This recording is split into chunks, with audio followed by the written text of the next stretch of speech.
So here's a good example of rapid prototyping, and I just wanted to do a quick video here and kind of show the process that I'm trying to get better at. And so really with developing hardware, the trick or like the goal is to iterate as quickly as possible. And so having something like this, an SLA printer, where I can print in resin, pretty fairly accurately, probably plus or minus, zero point 0.1 or 0.2 millimeters, is that I can get really close models of an injection molded part, and what that allows me to do is get the perfect dimensions correct before I send the final model with the technical drawing and the tolerance stacks, which is basically, making sure that, the tolerance of this part can never interfere in basically ruin the tolerance of another part. And so, you've typically got like a, plus or minus 0.1 or 0.2 millimeters, and because like especially in manufacturing, it's never perfect. So, if I make a certain dimension and like in an injection molded part or a CNC machine part, or I mean just literally any type of manufacturing process, you will never be 100% dead on. You have to have a tolerance that you work with and that you find acceptable. And that's why medical or like especially aerospace, making parts for aerospace is so much more expensive because their tolerances are so much tighter. So rather than, saying on a CNC machined part, plus or minus, just 0.1, kind of that's my go-to or standard, which is I think about 4 thou, which is reasonable for most production machines.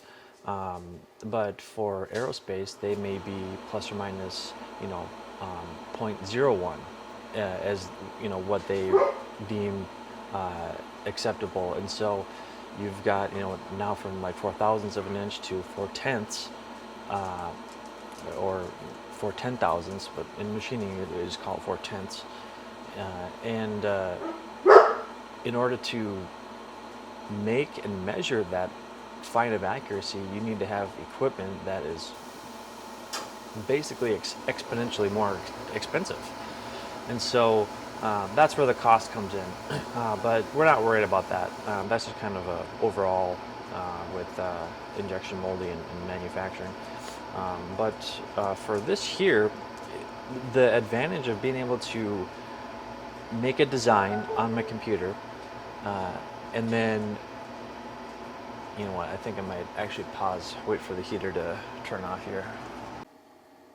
Okay, so now that the heater's off, back to where I was. I got the cover back on because this resin, it cures from UV light, and so that's what these covers do, is they block out UV light. So, it's bouncing from outside into the tank, and that could cause problems too. So, for a situation where I've got, the bed here out for a while, I'll just put the cover on. But the advantage of this process is it allows me to iterate really quickly and really cheap, because this part, it only costs like, the cost in resin. That's all it costs me. So, this in particular, I didn't calculate it, but it's probably like 50 cents. And this is probably like my 4th version, maybe 5th. Because what I did was I started with just, and I guess what the product is, I should say, is it's just a little dress plate that will be, that will clip onto the front of the steering wheel. And I started out with a couple different, sort of ways to secure it on there.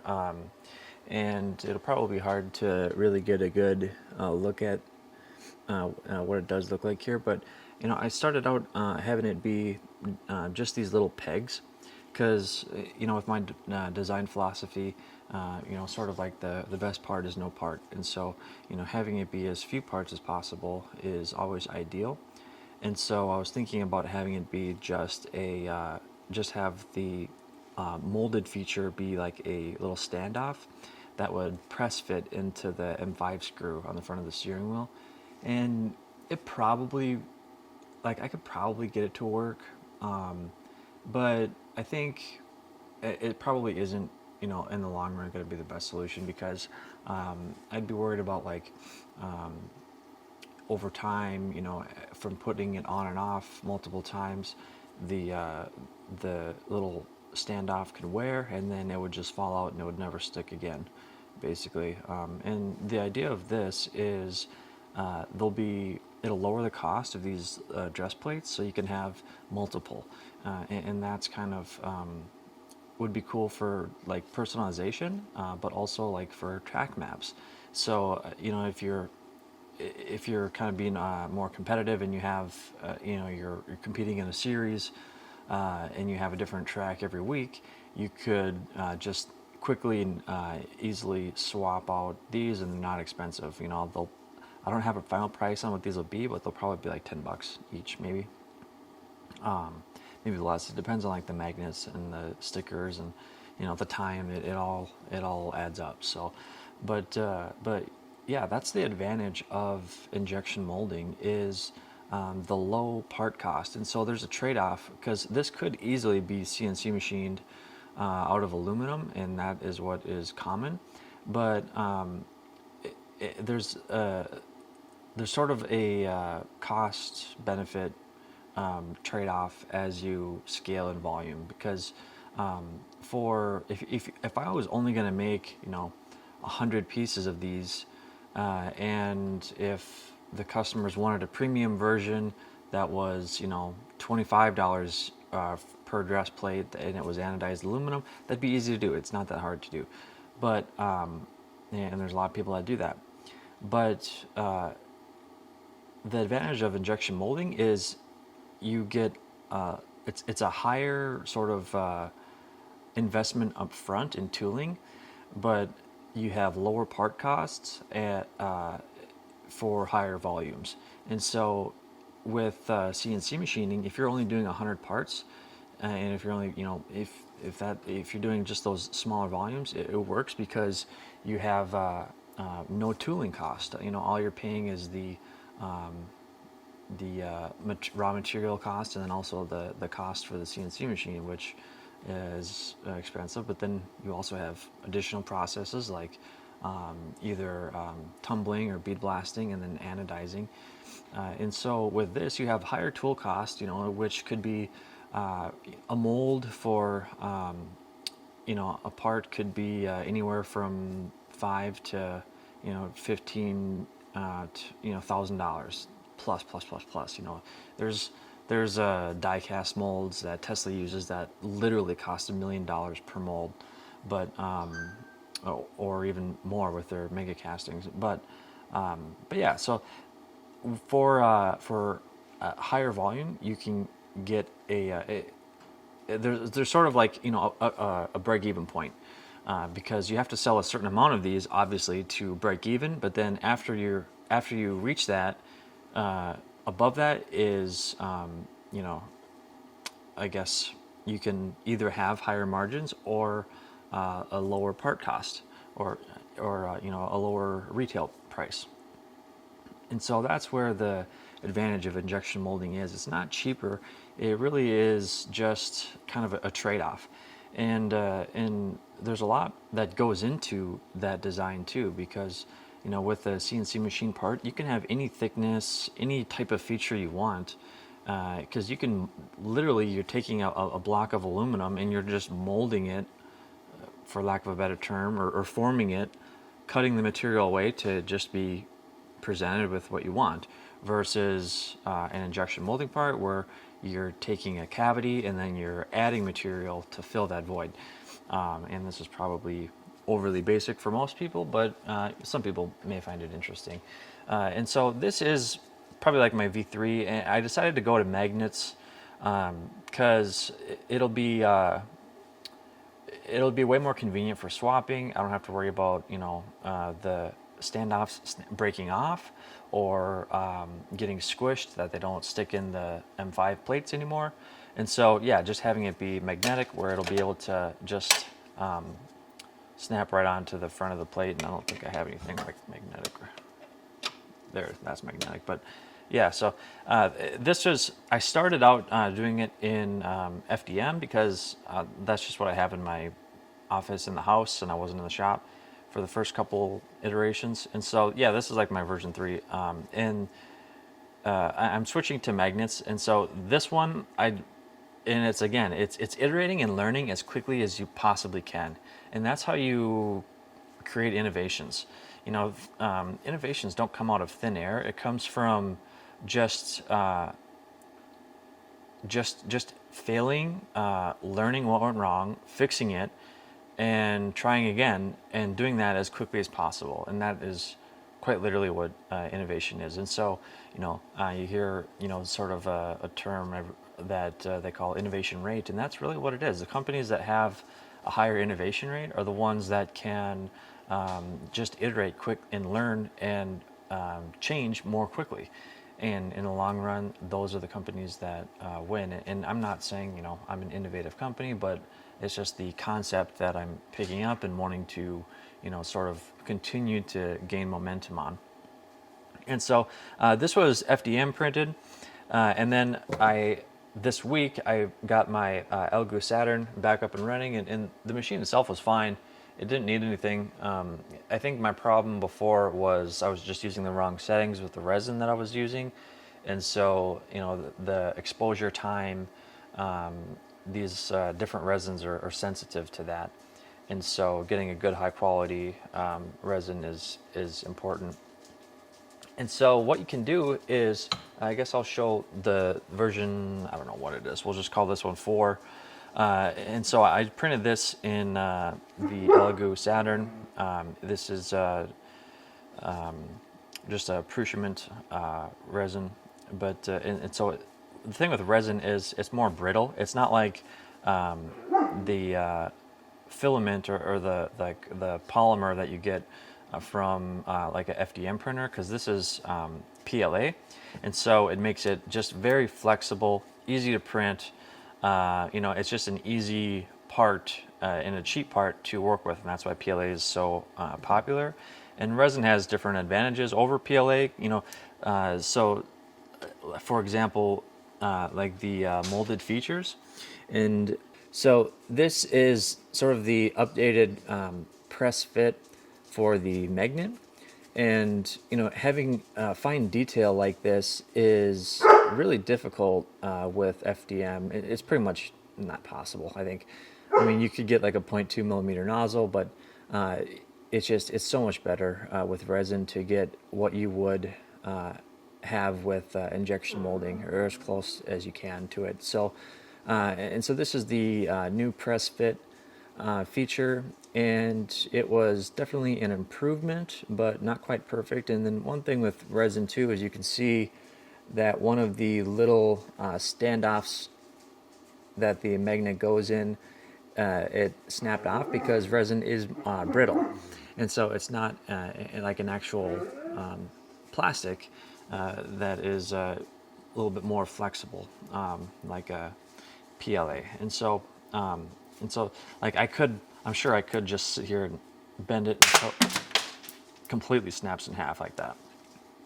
And this part cost me $1, and it was an old version anyway, so it's literally garbage. And that's the advantage, because I can take what I learned from this one to take it to the next one. And so literally I just walk 20 feet over to my computer. I will do the new part, or I'm working. I have more people working with the company now, so I don't have to do 100% of everything. And so I can send it to our mechanical engineer, and she will put in the new feature, and I can print it and test it and give my feedback. And so this is the latest version. You could call it version 5. It's just a small improvement to the standoff and the bump stop on it, or the whatever they call it, or bump off, or I'm blanking right now. But yeah, so this probably took 7 hours to print, and so it's not super fast, because really with SLA you can print it flat, but I'm finding that you typically get the best detail and success rate for your prints when going from having the part be at like a 20 to 45 degree angle, and then just having a bunch of supports, because yeah, and that's something that is also a factor, because whether that matters to you or not, because having all the supports, you have all these, you end up having little kind of like pimples, I think a lot of people call them. This is difficult.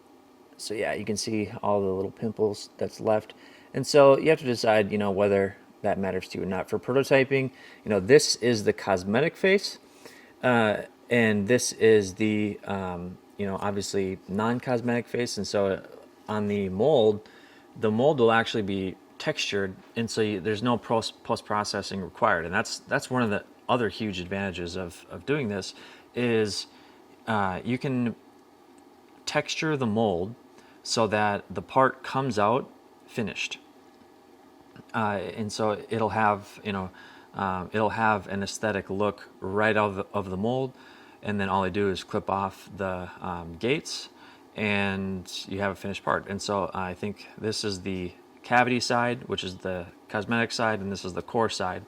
And so for prototyping, I don't care about the cosmetic side or the cavity side. I really only care about the core side, which is where I'm trying to refine my molded part features.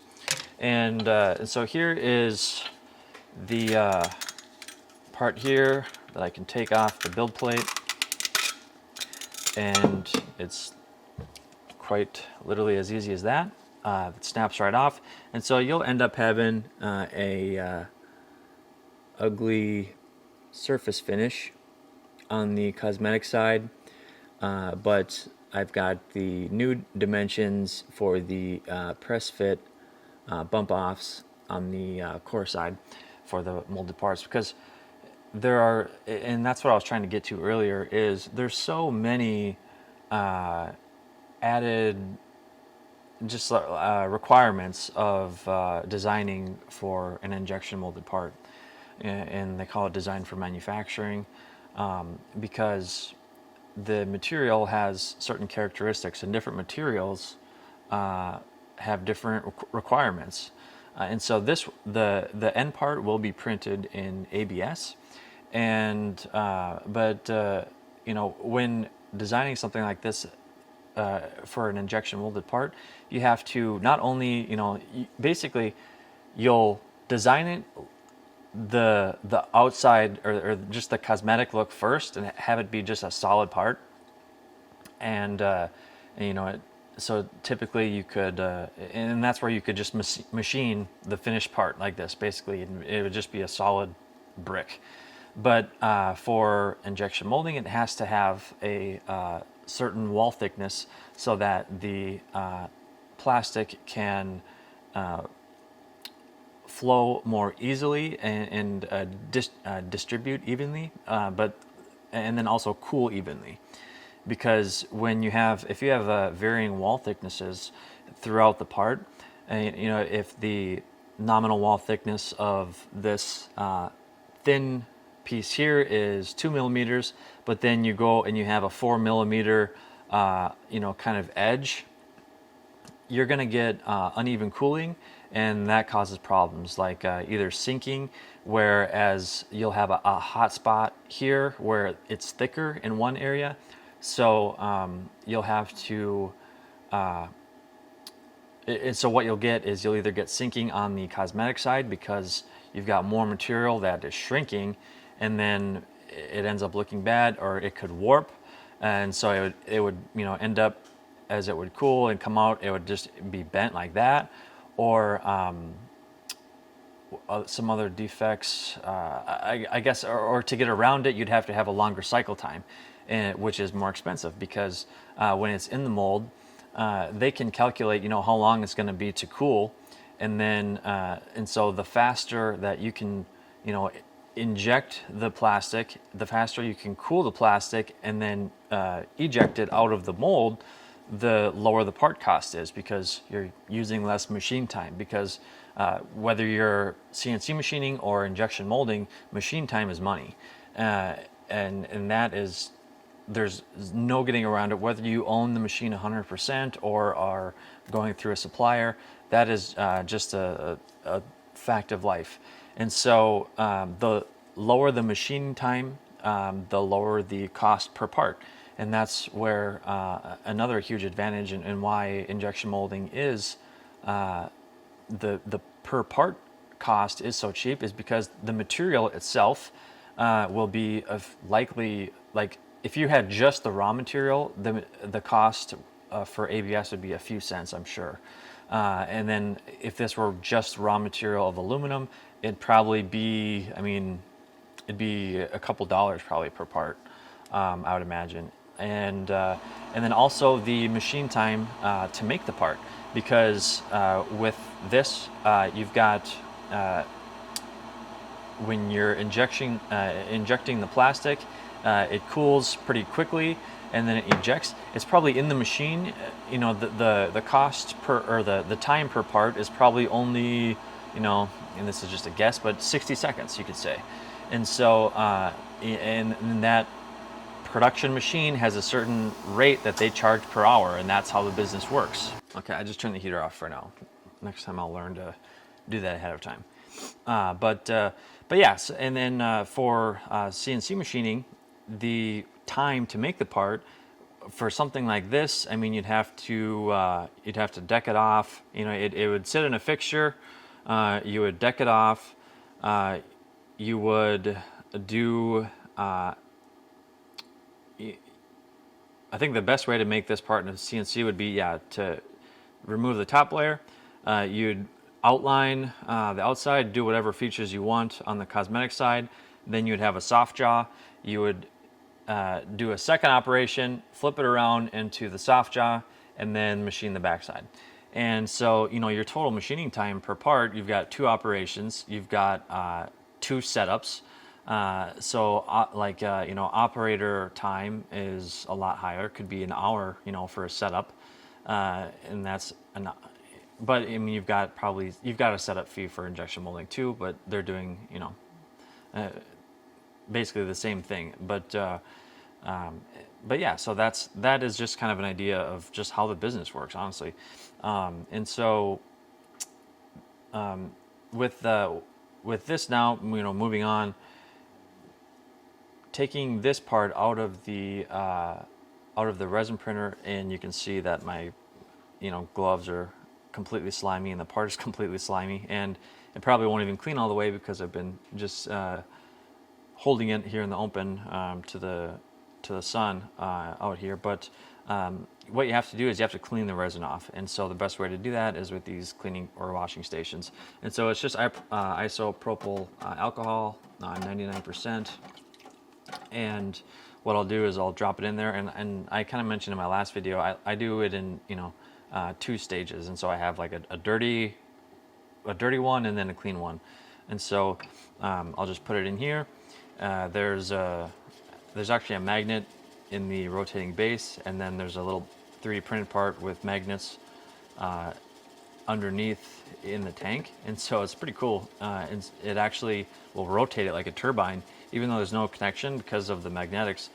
The little turbine on the bottom of this tank will rotate, and then it'll actually agitate the water and kind of get it cycling inside the tank. And so yeah, it's kind of just one little clever way. But I'll just quick do the first wash of this.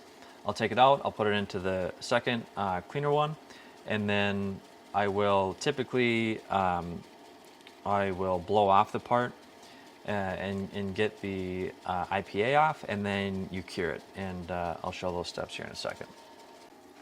Okay, so I got the first cycle done. You kind of just agitate it a little bit better.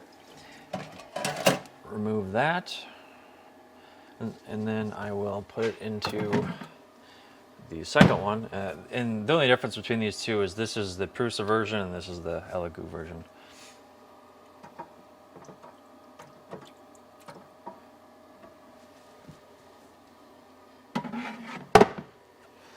And then there's 2.5 minutes on there now, so that's fine. That'll be good enough. Okay, so I've got the build plate back in the machine there. And one thing, you know, about this whole process is keeping a clean work area, especially with resin. You know, it is difficult. And so I've got silicone mats underneath everything, and then I usually like to have either shop rags or paper towels above that, because then they're kind of more reusable. Resin will still always get through, you know, either way, but it goes onto the silicone mat. And the cool thing about silicone is the only thing that sticks to silicone is silicone. And so, you know, you can just use IPA and it cleans up pretty easily. I don't have I have an IPA spray bottle, but you can see, yeah, boom. You can see, that's the nice part about having silicone underneath all this. And so these are just the supports for that part, and they're just thrown away. And I mean, this is probably a few cents in material.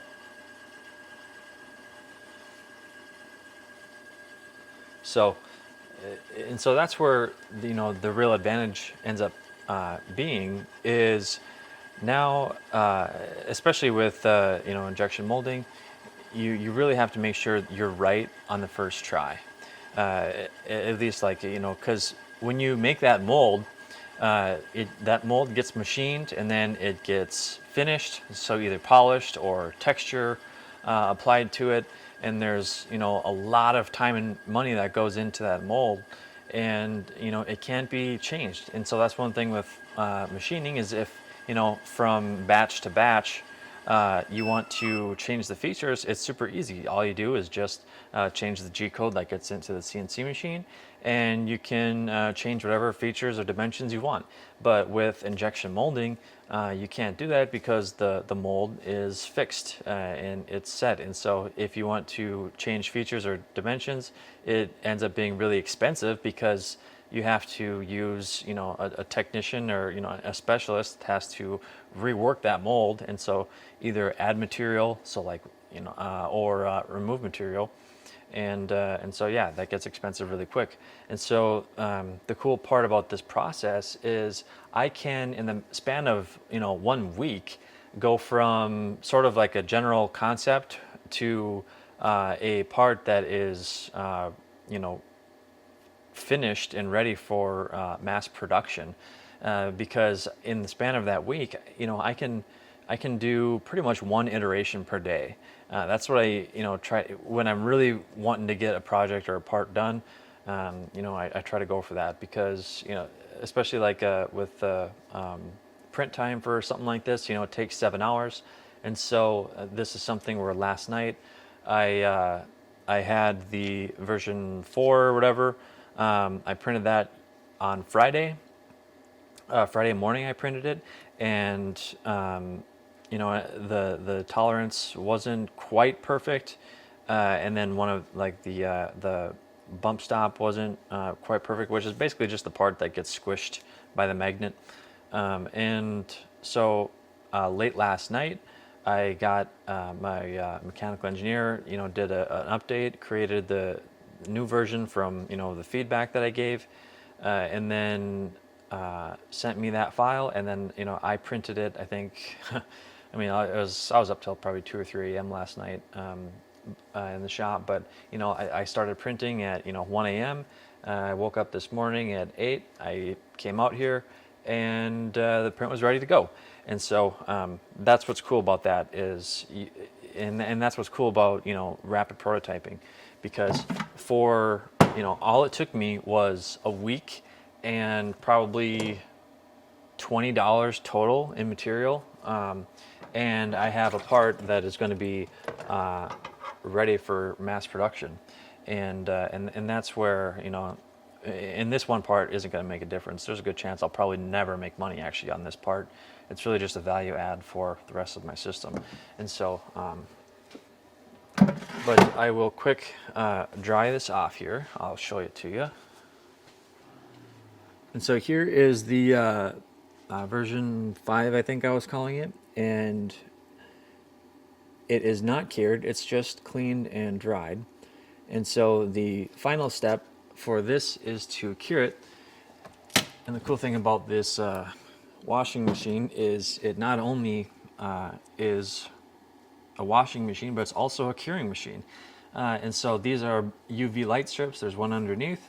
And so you can just drop the part on there. You know, if I really wanted to get fancy, I could probably put like one of these, maybe a different one. I might have, here we go. This will be good enough. There we go. And so this one has a drying feature too. And so, you know, typically my part's already dry, but I mean, it doesn't hurt. It just has a small heating element and a fan, and it'll just circulate hot air inside there for a couple minutes, and then it'll switch to curing, where it'll turn on the UV lights, and that little turntable will rotate slowly so that the UV light hits it at all angles, and it fully will cure the resin. Okay, so now that the part is done drying and curing, it is good to go.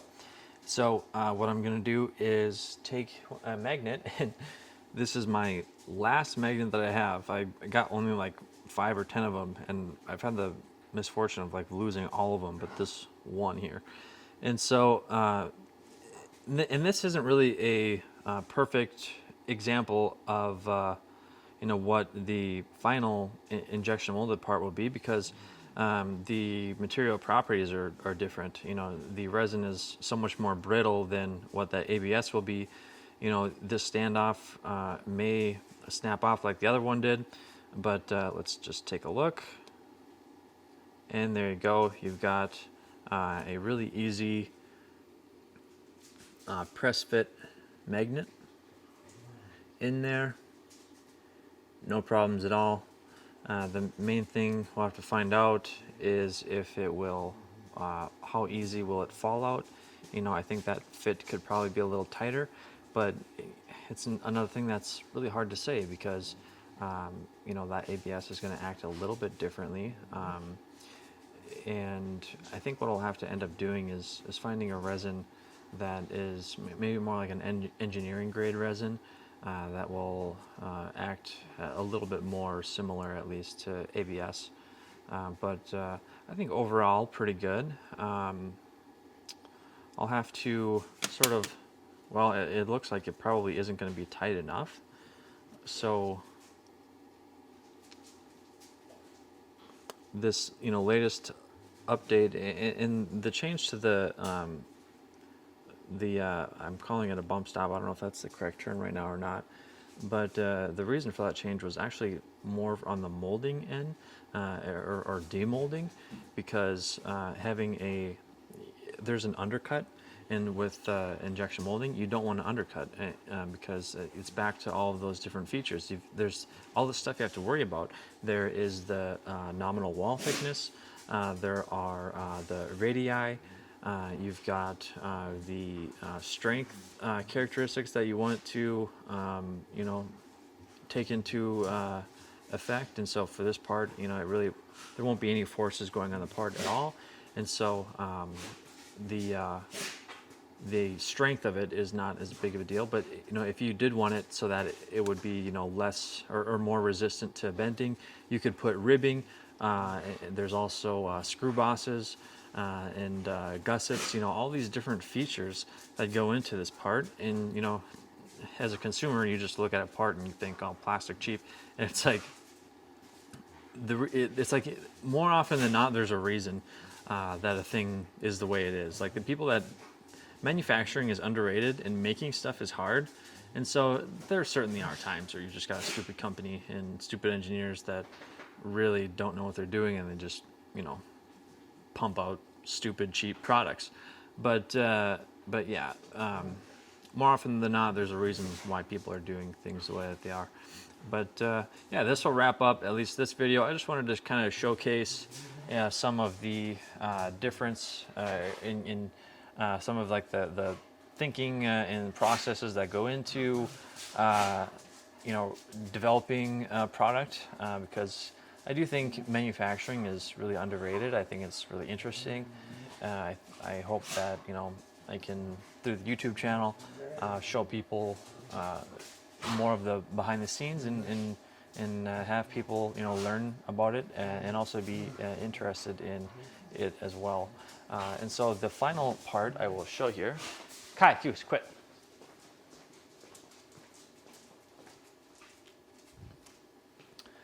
I'm just grabbing the sticker.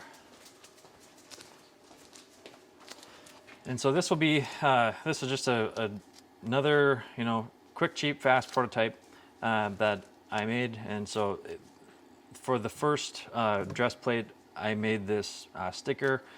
I printed it and laminated it and cut it. And so this will be kind of an example of what will be going onto the final products.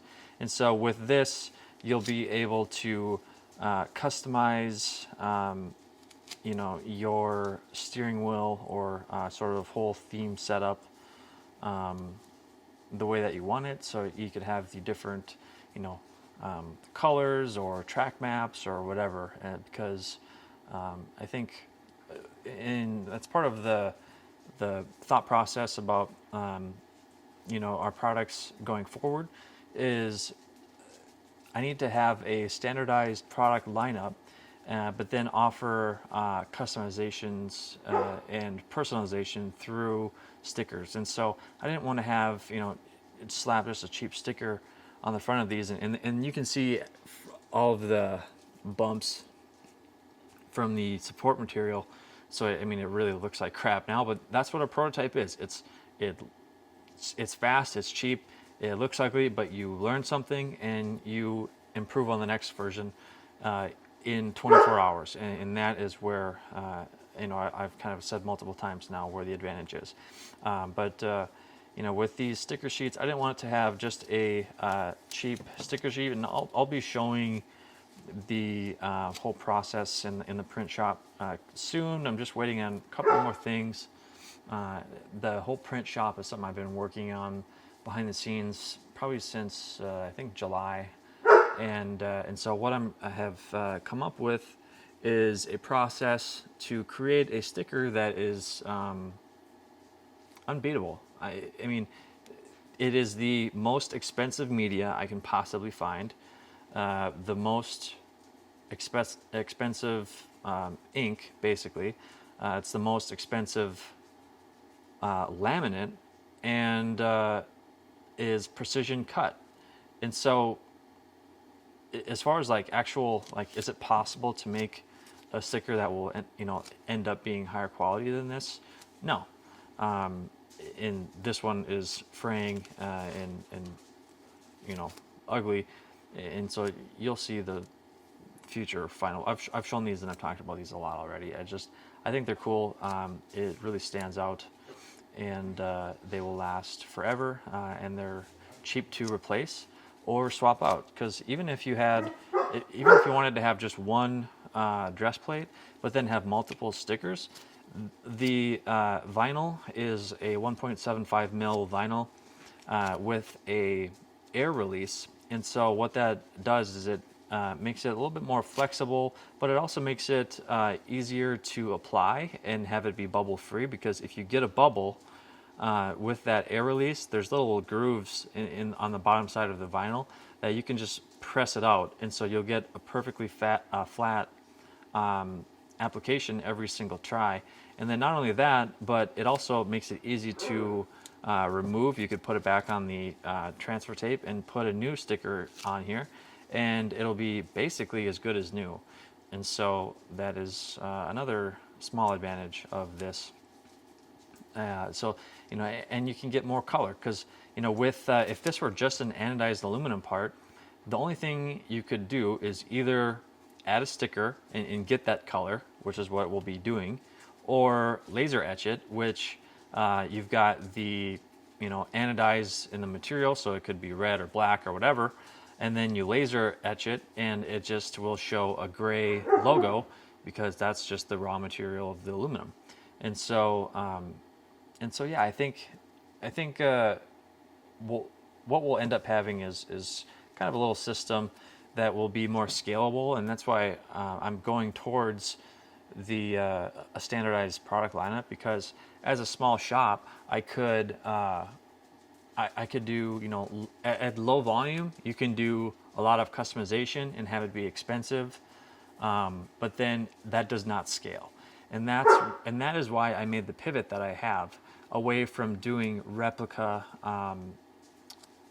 made to order steering wheels, because, well, number one, I saw that it's an easy thing to do, make a replica and start 3D printing stuff and making it out of your shop, and that's how I got started. But that does not scale, and also there's more and more competition coming in, so I have to either be the best of the rest or iterate and try to improve past that, where I can have a product, an end product that will be as high quality as the expensive build, custom made to order, but it will be at half the cost, basically, because I'll have a standardized product lineup that is using processes like injection molding to lower the part cost, and then I can also add additional features.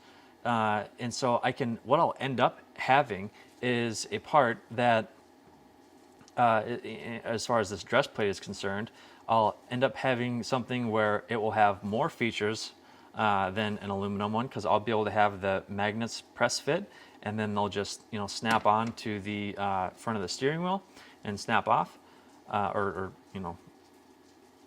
pop on, pop off more, or slide on, slide off, whatever you want to call it. And then I'll also be able to have more customization with the sticker sheets at a lower cost and lower time commitment. And what I'm trying to work around get to is I end up with a part that has more features at half the cost. And so, and that's what I'm going to be doing with all of my future lineups, is taking the high-end features and sort of the aesthetic and the quality of the $1,000 steering wheels, which is a crowded market and a small market, and then bringing that down to the mid-market, where I can be competitive again, essentially. And that is what we're doing here. So hopefully you learned something. Hopefully you find it interesting. Once I have the final product with the different sticker sheets, it'll be fun to show that, because then you'll be able to kind of see the progress and the behind the scenes. So yeah, thanks for watching, and yeah, we'll talk soon.